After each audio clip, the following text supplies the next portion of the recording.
జయభారత్ అయోధ్యరాజు శరణులు నమస్కారాలు తెలియజేస్తూ ప్రధానంగా నిన్నటి రోజున ఉత్తరప్రదేశ్లో జైల్లో ఒక గ్యాంగిస్టర్ పేరు మోసినటువంటి గ్యాంగిస్టర్ 68 క్రిమినల్ కేసులు ఉన్నటువంటి వాడు, ఒక 600 కుటుంబాలను సర్వనాశనం చేసినటువంటి వాడు, ఎన్నో భూ కబ్జాలు చేసినటువంటి వాడు, ఎన్నో వసూలు చేసినటువంటి వాడు, ఎన్నో రకరకాలైనటువంటి కార్యక్రమాలు చేసి ప్రజలను భయభ్రాంతులకు గురి చేసి ఆయన 4 వరుసగా 4 ఎమ్మెల్యే అయినటువంటి వాడు కూడా.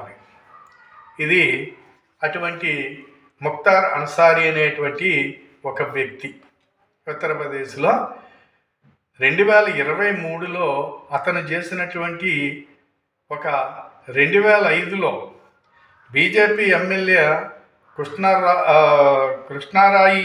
కృష్ణానందరాయిని నడి రోడ్డు మీద నరికి చంపేసినటువంటి వాడు. దాని మించి వల్ల ఆ కేసులో 2023లో ఇతనికి కోర్టు 10 సంవత్సరాలు శిక్ష వేయటం జరిగింది. ఈ 10 సంవత్సరాల శిక్ష సందర్భంగా 2023 నుంచి అతను జైల్లో ఉన్నాడు.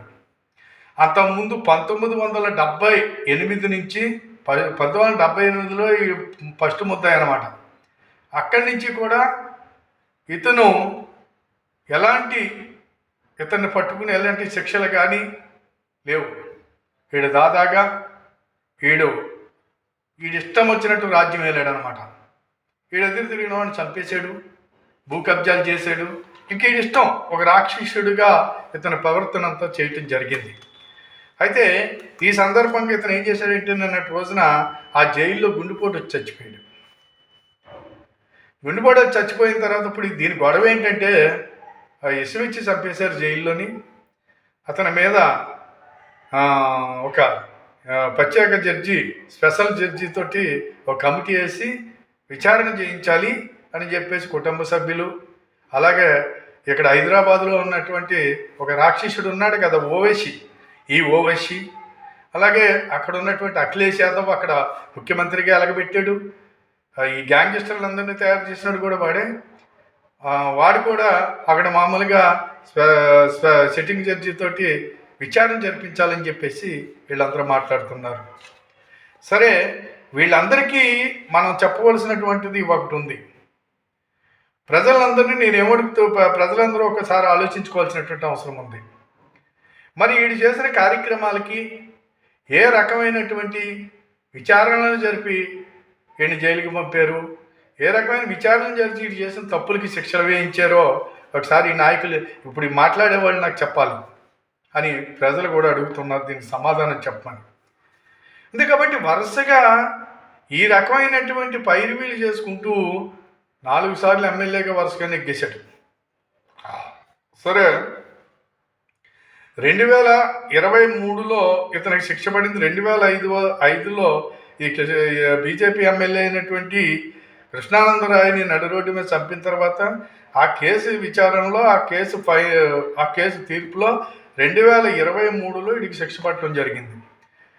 అంతకుముందు ఉన్నటువంటి కేసులన్నీ కూడా అలాగే ఉన్నాయి. అనేక కుటుంబాలు సర్వనాశనం అయిపోయినాయి వీడి వల్ల. మరి అటువంటి వ్యక్తికి వీళ్ళందరూ సపోర్ట్గా మాట్లాడటం, అది ఎందుకు మీరు సపోర్ట్గా మాట్లాడుతున్నారు? ఎవడైతే అఖిలేష్ యాదవ్ ఉన్నాడో ఈ అఖిలేష్ యాదవ్ అనేవాడు ముఖ్యమంత్రిగా చేసి ఈ గ్యాంగిస్టర్లందరినీ తయారు చేసుకుని వీళ్ళ దాగుతూ వాడు బతికాడు, అక్కడ సంపాదించుకున్నాడు, కోట్లు కట్టుకున్నాడు. ఇలాంటి పనికిమాలందరినీ మనం ముఖ్యమంత్రులు చేస్తూ ఉన్నాం. మనం ఇలాంటి వాళ్ళకి అప్పచెప్పినట్టు ఇది. ఎంతమంది ఉత్తరప్రదేశ్లో గ్యాంగిస్టర్లు బయటకు ఆడవాళ్ళు వస్తే వాళ్ళు తిరిగి ఇంట్లోకి వస్తారో తెలియనటువంటి పరిస్థితి. ఎదురు తిరిగితే చాలామంది ఎవడు ఎదురు తిరిగినప్పటికైనా సరే వాళ్ళు చేసే అకృత్యాలకి ఆడి బతికి బట్ట కట్టడం పైకి వెళ్ళిపోవటమే. ఈ రకమైనటువంటి శిక్షలు వీళ్ళు వేశారు. ప్రజలకు, అమాయక ప్రజలు ఆస్తులు దోచుకుని అనేక రకాలుగా చేశారు. దీనికి ఇప్పుడు ఈ ఎస్పీ ఎవడైతే అఖిలేష్ యాదవ్ ఉన్నాడు వీడు మాట్లాడేది ఏంటంటే సిట్టింగ్ జడ్జి తోటి విచారణ జరిపించాలని చెబుతున్నాడు. దానికి మాయావతి గారు కూడా ఏమంటాడంటే వీడికి బుర్ర బుద్ధి లేదు వీడికి అని చెప్పేసి వీడు చేసిన కృత్యాలకి అని అని చెప్పి వాటి గురించి మానేసి ఇదేంటనే దాని గురించి ఆవిడ కూడా ఖండన ఇవ్వటం జరిగింది.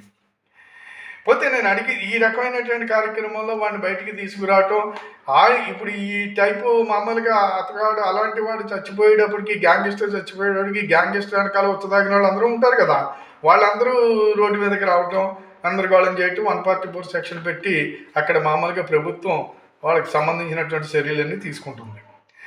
ఇకపోతే మనకి ఇక్కడ ఏంటంటే ఈ వ్యక్తిని ఏదైతే మామూలుగా గాజీపూర్లో మహమ్మదాబాద్లోకి ఈయన తీసుకురావటం, అక్కడ అంత్యక్రియలకి వీళ్ళు ఏర్పాటు చేసుకోవటం జరిగింది. ఈ రకమైనటువంటి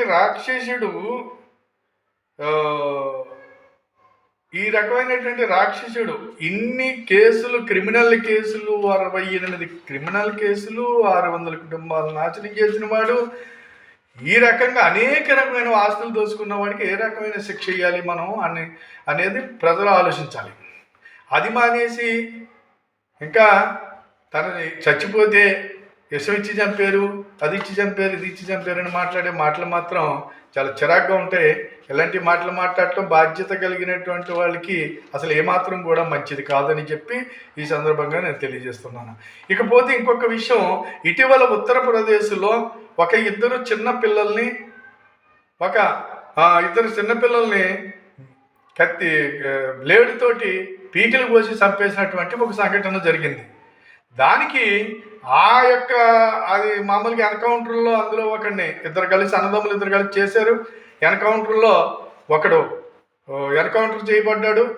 వాడిని తీసుకొచ్చి ఆ బాడీని తీసుకొచ్చినప్పుడు 30,000 మంది ముస్లింలు ఊరేగింపుగా తీసుకెళ్లారండి.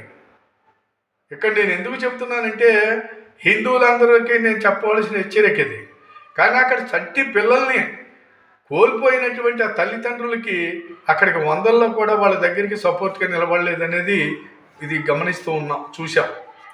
అది కాబట్టి ఏం చేస్తున్నారు మీరు అంటే ఇందులో వీడి పీకులు కోసినా, వీడి అత్యాచారాలు చేసినా, వీడు ఏం చేసినప్పటికైనా సరే ఈ ముస్లింలు వాడికి సపోర్ట్గా నిలబడుతున్నారు అంటే మీరు ఏం ఆలోచిస్తున్నారు?